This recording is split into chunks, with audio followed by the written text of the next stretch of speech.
Shalom Bapak Ibu, puji Tuhan. Kembali kita mau belajar menggali, merenungkan firman Tuhan, apa yang menjadi pesan Tuhan buat kita di minggu ini. Pesannya adalah berhati-hatilah. Ada pencuri yang berusaha mengambil sesuatu. Ya. Kemarin Bapak Gala sudah sampaikan bahwa pesan ini merupakan sebuah peringatan bagi kita orang percaya. Kita lihat dulu apa yang menjadi dasar ayatnya, diambil dari Matius pasal yang ke-6, ayat yang ke-19 dan 20. Saya bacakan untuk Bapak Ibu semuanya. Janganlah kamu mengumpulkan harta di bumi. Di bumi ngengat dan karat merusakkannya dan pencuri membongkar serta mencurinya. Tetapi kumpulkanlah bagimu harta di sorga. Ya. Di sorga ngengat dan karat tidak merusakkannya dan pencuri tidak membongkar serta mencurinya. Nah, kemarin kita telah menerima pesan Tuhan ini yang sudah disampaikan Bapak Gembala, sudah dijelaskan. Ya. Dan kalau kita baca dari judulnya aja ini sudah jelas ya. Ini sudah memberikan sebuah petunjuk agar kita selalu punya kewaspadaan. Ya, kita harus selalu berjaga-jaga. Ya, bahkan kalau kita mungkin ingat pesan minggu lalu juga kita diingatkan tentang kewaspadaan juga. Ya, hal tentang mengantisipasi, perlu kesiapan. Ya, artinya ya harus berhati-hati dalam segala hal. Ya, di dalam setiap kehidupan kita masing-masing. Nah, hal yang sudah pasti dan harus kita sadari ya adalah bahwa apa? Iblis itu kan kita tahu, iblis senantiasa bekerja penuh sehari 24 jam ya. Mencari mangsanya bersama dengan antek-anteknya. Nah, kalau kita tidak memberikan perhatian yang serius ya tentang hal ini, maka sebagai orang percaya jelas kita akan banyak mungkin dapat masalah ya. Kita akan alami yang namanya kerugian, kekalahan, kegagalan, kekhawatiran, ketakutan, ya, dan berbagai hal lagi, ya. Belum lagi kan berita-berita yang hari-hari ini sering kita dengar, ya. Itu membuat orang berpikir, wah banyak hal yang selalu yang buruk-buruk, ya. Wah harus begini, harus begitu dan lain sebagainya. Nah, kita bersyukur kemarin Bapak Gana sudah ingatkan, kita bersyukur kalau Tuhan sudah memberikan pesannya lebih dulu, ya. Karena Tuhan adalah Allah yang maha tahu apa yang sedang terjadi di alam rohani dan apa yang belum terjadi di alam jasmani ini. Ya. Nah, saya mau bacakan kembali apa yang menjadi pesan Tuhan ya buat Bapak Ibu semua. Untuk lengkapnya nanti Bapak Ibu bisa lihat kembali di YouTube. Ya, pesannya begini. Karena ada orang-orang percaya tanpa disadari, ada bagian-bagian dari hidupnya yang dicuri sama si iblis. Nah, melalui pesannya ini Tuhan memberikan peringatan kepada kita agar waspada, jangan sampai karena kelalaian kita dalam menjalani kehidupan, ya, ada bagian-bagian dalam kehidupan kita yang dicuri tanpa setahu kita. Ya. Melalui pesannya ini Tuhan mau kita waspada. Ya. Nah, Bapak Ibu, kemarin ada dua hal yang sudah Bapak Gembala jabarkan, jelaskan, ya. Yang pertama, poinnya adalah musuh tidak akan dapat mencuri kecuali bila diizinkan oleh si orang percaya. Ya, yang kedua, musuh tidak akan dapat mencurinya apabila orang percaya membangun kehidupan dengan benar. Ya. Nah, kalau mau lebih jelasnya, silakan buka kembali. Karena kalau kita mungkin dengar secara langsung cuma sekali, mungkin belum dapat memahami, belum dapat menangkap. Tapi kita dengar kembali, ya pesannya mungkin kita mulai klik, ya mungkin mulai bisa dapat sesuatu gitu. Nah, pagi hari ini apa yang bisa saya sharingkan ya, apalagi harus kita pahami bagi kita sebagai orang-orang percaya supaya jangan sampai si iblis dapat mencuri sedikit pun dari apa yang berharga yang dimiliki orang-orang percaya. Ketika saya merenungkan pesan Tuhan ini, apa yang saya dapat? Musuh tidak akan dapat mencuri apabila orang percaya tidak bersikap ceroboh. Ya. Kadang-kadang kita mungkin dalam kehidupan ini, mungkin kita berpikir, rasanya saya nggak ceroboh, saya selalu berhati-hati. Tapi coba kalau kita perhatikan lebih lagi, mungkin dalam keseharian kita, kadang-kadang ada mungkin satu tindakan tanpa disadari ternyata ceroboh. Ya. Kita lihat dulu ayatnya di dalam Matius pasal yang ke-6 ayat ke-19. Dikatakan begini, janganlah kamu mengumpulkan harta di bumi. Di bumi ngengat dan karat merusakkannya dan pencuri membongkar serta mencurinya. Nah, yang mau saya tekankan di sini adalah kalimat di bumi, ngengat dan karat merusakannya. Ya, ini menarik Bapak Ibu. Mungkin Bapak Ibu ada yang tahu apa itu ngengat? Ya pasti ada yang tahu. Ya. Ngengat itu semacam serangga. Ya kalau saya cari ya di Google, ini dikatakan semacam serangga dari ordo Lepidoptera. Ya, yang berkerabat dengan kupu-kupu, dikatakan seperti itu. Yang mana pada umumnya, ya serangga ini aktif di malam hari, ya, aktif di malam hari. Nah, dikenal sebagai hama dalam rumah tangga yang suka merusak. Merusak apa? Merusak kain, ya, pakaian, kemudian bahan-bahan kertas atau buku seperti itu, ya, karton-karton, kardus seperti itu. Nah, jadi saya waktu merenungi saya ingat, oh iya, di gudang, ya saya waktu di gudang itu kan suka taruh barang, ya. Sekian lama nggak pernah diotak-atik, ya dibiarkan begitu aja, ya. Tahu-tahu ada yang entah bocor, entah apa, ya, nggak sadar, ceroboh berarti kan.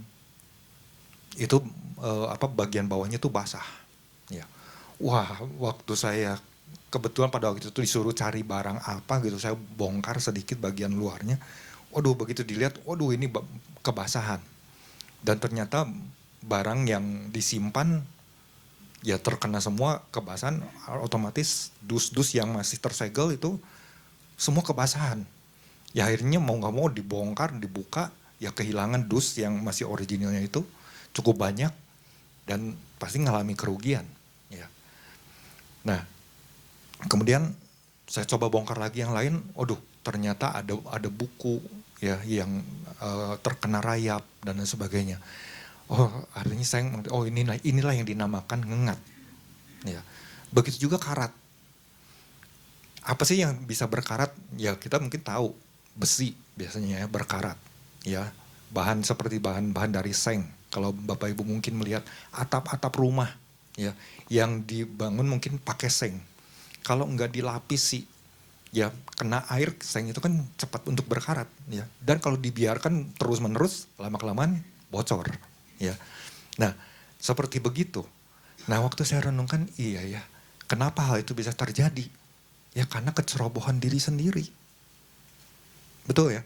Kalau kita misalnya punya gudang, terus nggak pernah dibongkar dan sebagainya secara berkala, nggak pernah dibersihkan, dia antepin begitu aja, aduh males, capek lah, percuma lah barang-barangnya, pikir udah nggak terlalu kepake juga. Ya kita nggak pernah bersih-bersih, ibaratnya seperti itu, secara berkala.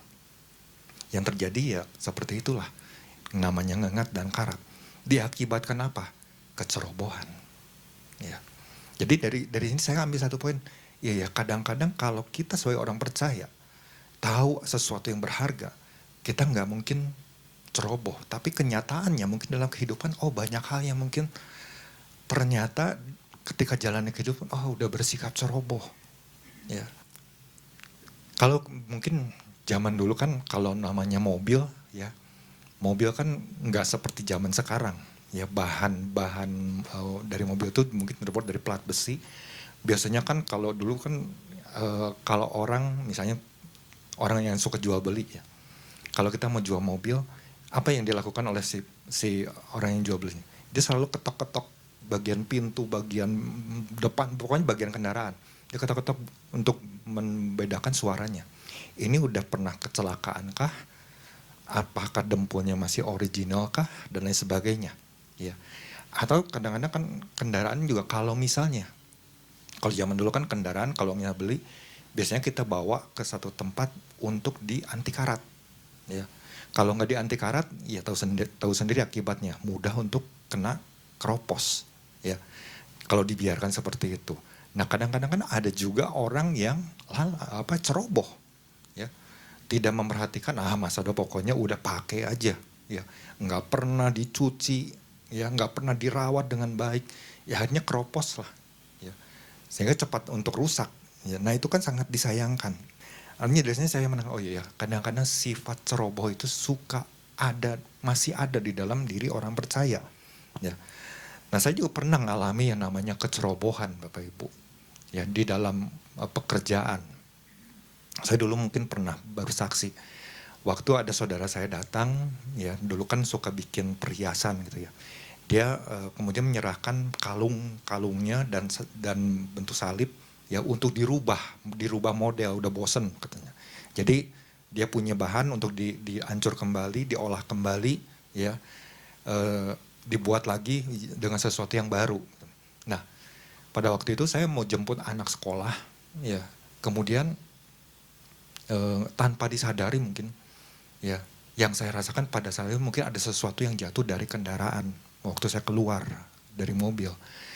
Nah, karena nggak menyadari kan, ya udah jemput anak sekolah pulang ke rumah orang tua karena pekerjaan itu kan pada waktu itu dilakukan di rumah orang tua, ya untuk diancur. Waktu dicari barangnya nggak ada, hilang. Ya, waduh, saya pikir kemana nih? Terus buru-buru kembali ke rumah, ya cukup jauh juga jaraknya. Dicari, nggak ada juga. Wah, hilang. Ya. Terus saya pikir, waduh, jangan-jangan sepertinya tadi waktu jemput anak sekolah ada sesuatu yang jatuh. Balik lagi ke tempat sekolah pun nanya sama mungkin orang di sana, ya nggak ada yang ngaku lah. Ya mungkin ada orang yang nemukan, apa ini, waduh, sesuatu yang berharga nih, ya udah hilang seperti itu, ya. Nah, akhirnya ya pada waktu itu memang zaman waktu itu harga emas kan sekitar 200 ribuan, tapi kan lumayan juga gitu ya, dibanding dengan harga sekarang ya sudah hampir 3 jutaan gitu. Artinya kalau kita ceroboh, ya maka disitulah kesempatan buat iblis untuk mencuri. Yang saya rasakan apa pada waktu itu? Waktu hilang barang itu. Aduh, nyeselnya minta ampun. Aduh, kenapa saya itu bersikap bodoh? Aduh, kenapa kehilangan sukacita, kehilangan damai sejahtera, harus ganti punya orang gitu ya. Dan banyak hal lagi ya yang mungkin dialami ya. Nah, kalau kita mungkin melihat kejadian di Alkitab ya. Mungkin Bapak Ibu pasti ingat ada satu keluarga ya sedang mengalami masalah kemudian memutuskan untuk pindah ya ke daerah lain. Ya tentu Bapak Ibu tahu keluarga siapa ini ya. Keluarga Elimeleh. Elimeleh punya istri namanya Naomi. Punya anak Mahlon dan Kilion. Pergi ke daerah Moab dari Bethlehem. Kita pernah belajar arti dari kata Bethlehem, rumah roti ya. Tapi pada waktu itu mungkin tergesa-gesa ambil keputusan, ya mungkin hal yang mendesak dan kekhawatiran dan lain sebagainya, akhirnya mereka memutuskan udah kita pindah aja, kita cari wilayah lain yang mungkin tersedia ya bahan pangan dan lain sebagainya. Dan pindahlah mereka ke daerah Moab. Tapi nggak lama kemudian Elimeleh meninggal. Ya, Elimeleh mati di sana. Kemudian kedua anaknya ini ambil perempuan dari Moab, Orpa dan Rut. Ya. Nggak lama kemudian dua anaknya ini meninggal juga. Bisa kita bayangkan seorang Naomi, ya, betapa sedihnya, begitu pedih hatinya, kehilangan sesuatu yang mungkin dalam hidupnya orang yang dikasihi suaminya nggak ada, anak yang dilahirkannya, yang dibesarkannya, ya, yang dididiknya sebenarnya kehilangan seperti itu. Bisa kita bayangkan mungkin suasana dalam hatinya seperti apa, ya. Mungkin kalau kita teliti mungkin mundur lebih awal, coba kalau seandainya mungkin nggak ceroboh dalam mengambil keputusan, mungkin kejadiannya beda. Mungkin ya dalam hal ini kan kita hanya menggambarkan hal-hal tersebut ya. Tapi kan Tuhan punya banyak rencana ya. Nah, dari sini kita bisa banyak belajar ya. Kadang-kadang kita pun suka seperti itu sebagai orang percaya ya. Jadi kita perlu ya untuk berhati-hati ya. Jangan sampai hal-hal yang mungkin membuat kita khawatir, membuat takut, ya hal-hal yang belum terjadi di depan sana, pada akhirnya kita melakukan kecerobohan, mengambil keputusan-keputusan yang salah, mengambil langkah yang salah, ya. Yang sering kali kadang-kadang kan waktu udah dijalani, aduh baru sadar, aduh kenapa ya saya ngambil langkah ini, kenapa ya saya ambil keputusan ini, kenapa ya saya berbuat begini, dan lain sebagainya, Ya, ini yang perlu kita renungkan sama-sama. Ya, jadi yuk mari kita sama-sama tidak ada hal yang menjadi jalan keluar kalau tidak kita dekat sama Tuhan. Makanya kita perlu untuk selalu punya keterhubungan sama Tuhan. Ya, ini yang sering kali kita diingatkan di tempat ini. Harus selalu punya keterhubungan. Ya, berjalan bersama dengan Tuhan. Sehingga waktu kita bertindak lebih hati-hati lagi. Ya, kemarin kan sudah diingatkan, jangan lalai. Ya, kita nggak boleh punya kelalaian apapun. Ya, sikap ceroboh ini kan yang sering kali, iya, mungkin tanpa disadari masih ada ya bagian-bagian tersebut di dalam kehidupan kita. Jadi mari kita sama-sama ya belajar tentang hal ini. Nah, yang kedua, apa yang saya bisa bagikan untuk Bapak Ibu semuanya? Yang kedua adalah musuh tidak akan dapat mencuri apabila orang percaya tidak membuka celah sekecil apapun. Ya. Di dalam Matius pasal yang ke-6 ayat yang ke-20 dan 21. Di situ dikatakan, tetapi kumpulkanlah bagimu harta di sorga. Di sorga ngengat dan karat tidak merusakannya dan pencuri tidak membongkar serta mencurinya. Karena di mana hartamu berada, di situ juga hatimu berada. Nah, yang mau saya tekankan di ayat yang ke-21-nya ini. Ya, karena di mana hartamu berada, di situ juga hatimu berada. Apa yang membuat saya tertarik adalah tentang hati. Sangat menarik Bapak Ibu kalau kita menggali kata ini. Ya, jadi saya coba cari, lihat. Kita tahu ada satu ayat di dalam firman Tuhan yang kita sudah sangat hafal. Dari Amsal pasal yang keempat yang 23. Jagalah hatimu, ya, jagalah hatimu dengan segala kewaspadaan. Ya, jagalah hatimu dengan segala kewaspadaan. Karena dari situlah terpancar kehidupan. Nah, kita mungkin sering dengar ayat ini. Mungkin ada sebenarnya yang udah ngerti, udah tahu lagi nih. Tapi kalau kita gali lagi Bapak Ibu, wah ini menarik sekali. Karena dari hati itu muncul begitu banyak hal. Setiap hari kehidupan kita akan selalu diperhadapkan dengan yang namanya hati. Ya tanpa kita sadari dalam hari-hari yang kita jalani setiap harinya. Itu selalu berurusan dengan hati kita sendiri. Apa respon kita, ya. Apa ucapan kita, ya, karakter kita, pikiran kita, ya, wah itu banyak hal, ya. Jadi kalau boleh saya katakan hati ini sebenarnya seperti digambarkan seperti sebuah rumah, ya. Rumah kan ada jendelanya, ada pintunya, ya, ada lubang udaranya dan sebagainya. Ya. Dimana kalau jendela dibuka kan udara. Baik itu ya kalau pagi mungkin masih segar, udah siang, wah hawa panas mulai masuk, ya. Kemudian jendela ditutup, belum lagi mungkin udara yang berdebu bisa masuk, ya. Sehingga rumah kan harus disapu, dipel dan sebagainya. Nah, ketika saya renungkan hal ini, saya ingat waktu beberapa mungkin dua minggu yang lalu lah waktu pergi dengan saudara dari istri saya, ya, dengan mertua dan banyak saudara gitu. Dia sempat cerita dulu, kata dia, waktu dia datang ke rumah mertuanya di daerah Cimuluit, dia lihat mertuanya ini, wah rumahnya kan besar, orang cukup berada lah. Dilihat, wah teralisnya sangat-sangat kokoh, ya, jendela-jendela yang cukup besar dan sebagainya, pintu, semua dipasang teralis, ya.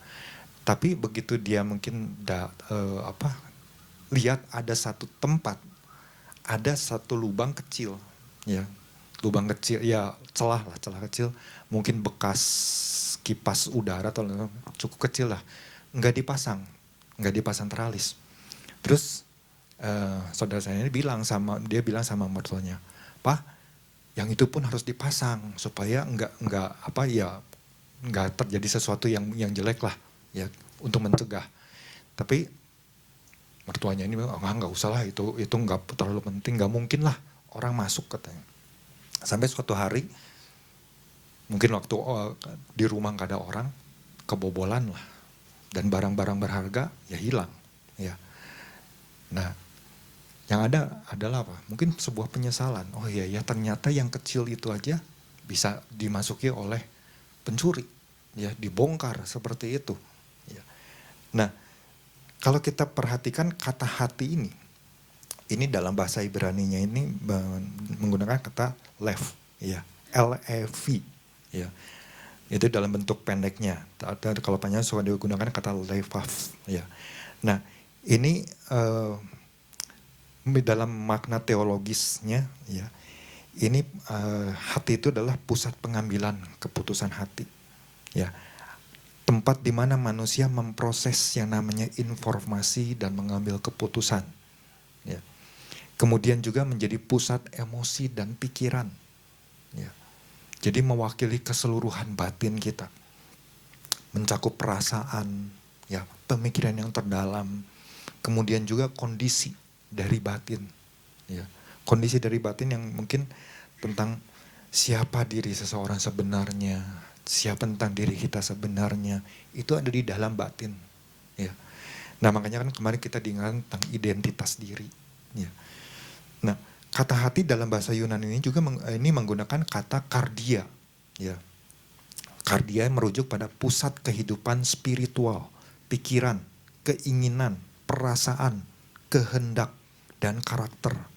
Ya, jadi bukan sekedar organ fisik biasa aja, ya, tapi ini menyangkut banyak hal. Nah, jadi kalau kita gaya lagi ini sangat-sangat membuka mata kita, ya, pikiran kita. Karena seperti yang saya katakan tadi, setiap hari apa yang kita lakukan, apa yang kita kerjakan, ya, selalu berhubungan dengan hati, ya. Hati ini waktu kita mungkin menjalani keseharian bisa muncul yang namanya iri hati, ya, panas hati, ya, tinggi hati atau kesombongan, ya, atau mungkin juga hal yang mungkin mengejar ambisi yang tidak sesuai dengan kehendak Allah muncul dari mana? Mungkin dari dalam hati, ya, dari dalam hati. Nah, jadi waktu saya renungin, iya ya, hati ini ternyata sangat-sangat penting. Kalau hati ini nggak beres, belum dibereskan secara tuntas, ya maka masalah akan terus terjadi. Ya, yang namanya iblis itu akan selalu menggunakan hal itu sebagai pintu. Makanya saya katakan tadi hati itu, ya, saya diibaratkan seperti sebuah pintu atau jendela. Apapun bisa masuk. Tapi kalau hati itu benar-benar dijaga, nggak ada celah sedikit pun, maka nggak akan pernah bisa dicuri. Ya. Dan untuk menjaga hati kan kita perlu untuk selalu punya keterhubungan dengan Tuhan. Supaya terus dibersihkan, supaya terus diajarkan, supaya terus dimurnikan. Ya. Mungkin Bapak Ibu ingat kisah tentang Batsheba, ya. Daud. Muncul dari mana? Waktu dia melihat dari sebuah peristiwa, sebuah kejadian, kemudian apa yang timbul dalam hatinya? Sebuah keinginan. Keinginan, panggil udah suruh pegawainya, panggil. Ya. Kemudian ngobrol, tertarik mulai. Karena apa munculnya? Dari hati, ada perasaan. Ya. Kalau nggak dijaga, celah ini terbuka, disitulah maka si iblis bisa masuk, bisa merusak segalanya. Dan kita tahu benar-benar hal itu terjadi. Ya. Waktu udah terjadi, muncullah masalah yang besar. Ya. Dan apa yang terjadi? Kalau Bapak Ibu baca di dalam 2 Samuel pasal yang ke-12, waktu Nabi Nathan datang, ya, memberikan sebuah perumpamaan untuk menegur Raja Daud. Sampai kemudian Daud menyadari. Di ayat yang ke-7, ya, di bagian B-nya saya baca, beginilah firman Tuhan Allah Israel, akulah yang mengurapi engkau menjadi raja atas Israel, dan akulah yang melepaskan engkau dari tangan Saul. Telah kuberikan isi rumah tuanmu kepadamu dan istri-istri tuanmu ke dalam pangkuanmu. Aku telah memberikan kepadamu kaum Israel dan Yehuda, dan sananya itu belum cukup. Tentu ku tambah lagi ini dan itu kepadamu. Lihat, penyediaan Tuhan buat seorang Raja Daud. Segalanya diberikan. Ya. Tapi buat Daud ada keinginan tertentu yang rasanya belum cukup nih. Ya, tiba-tiba muncul begitu aja. Ya. Mengapa engkau menghina Tuhan dengan melakukan apa yang jahat di matanya? Ya, dan seterusnya. Ya, nanti Bapak Ibu bisa baca ayat yang ke-10. Oleh sebab itu, Pedang tidak akan menyingkir dari keturunanmu sampai selamanya. Waduh, ini kan akibatnya. Ya dari keinginan yang kecil, akhirnya berakibat tahu banyak hal. Mulai kehilangan sukacita, kehilangan damai sejahtera, hari-harinya terus terasa tertekan dengan apa? Dengan rasa berdosa. Kalau Bapak Ibu baca lagi, ya mungkin cari lagi. Di Mazmur pasal yang ke-51 itu pengakuan dosa dari seorang Daud. Waktu Nathan udah menegur dia. Hari-harinya dia datang kepada Tuhan, merenungkan semua kesalahannya, dosanya. Itu hari-hari yang gak enak. Ya. Gak menyadari. Ya. Karena apa? Sudah membuka celah. Ya. Jadi kita bisa bayangkan Bapak Ibu. Disinilah ya, kenapa kita perlu Tuhan ingatkan untuk berhati-hati. Ya, di situ dikatakan ada pencuri, berarti ada, memang sudah ada sosok ini tuh ada, selalu bekerja, ya, selalu bekerja dan selalu siap ya untuk menerkam, siap untuk mengobrak-abrik, ya, anak-anak Tuhan. Nah, kalau kita buka celah aja, sedikit aja, masuklah iblis. Dan kalau mungkin kita renungkan lagi, kita introspeksi lagi. Wah mungkin ternyata, waduh saya udah buka celah ini, saya buka celah ini, saya buka celah ini. Ya, sehingga yang terjadi, wah mungkin ya segala hal yang mungkin Bapak Ibu masing-masing bisa merasakannya masing-masing ya, sendiri-sendiri. Dengan berbagai persoalan masalah yang terjadi. Ya. Nah ini yang perlu sama-sama kita belajar, kita renungkan. Apa ya mungkin hari-hari ini perlu untuk kita ya refleksi kembali. Ya. Kita datang sama Tuhan. Ya kalau mungkin ada hal yang belum dibereskan secara tuntas, ya bereskan. Ya. Kalau perlu mungkin datang lagi sama gembala, minta dibereskan dan sebagainya. Diperdamaikan. Supaya iblis tidak mengambil keuntungan sekecil apapun. Karena celah ini yang harus benar-benar kita jaga. Kita perhatikan baik-baik. Ya. Karenanya inilah yang pagi hari ini Bapak Ibu, mari kita sama-sama, saya nggak panjang lebarkan, ini yang saya bisa bagikan untuk kita semua, biarlah boleh terus memperlengkapi Bapak Ibu di tempat ini. Tuhan Yesus memberkati.